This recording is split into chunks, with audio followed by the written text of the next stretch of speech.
రా కదిలిరా అని పిలిపిస్తే తెలుగుదేశం జనసేన నాయకులు చూస్తున్నా ఉధృతంగా ముందుకొచ్చారు, బ్రహ్మాండంగా ముందుకొచ్చారు. అదే మారుగా మా తెలుగింటి ఆడపడుచులు పెద్ద ఎత్తున వచ్చారు. యుద్ధానికి మేము కూడా సిద్ధం అని చెప్పి మా ఆడబిడ్డలు వచ్చారు. వైఎస్ఆర్ కాంగ్రెస్ పార్టీ పైన, జగన్ పైన తిరుగుబాటు ప్రారంభమైంది.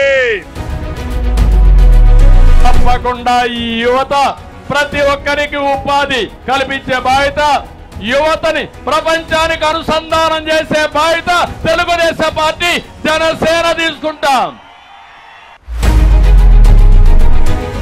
అంటే మా యువతలందరినీ హోటల్లో సర్వర్లుగా చేస్తామంటున్నారు. నేను ఐటీలో మిమ్మల్ని పారిశ్రామికవేత్తలుగా తయారు చేయాలని నా ఆకాంక్ష. ఏం తమ్ముళ్ళు, రెండో ఒకటేనా అని అడుగుతున్నా. Both are not the same. ప్రపంచాన్ని జయించే శక్తి మా యువతకుంది. వాళ్ళని ప్రోత్సహిస్తే ఏమైనా చేస్తారు. అందుకే హామీ ఇస్తున్నా, ఆ యువతతో నేనుంటా. కదలిరా కదలిరా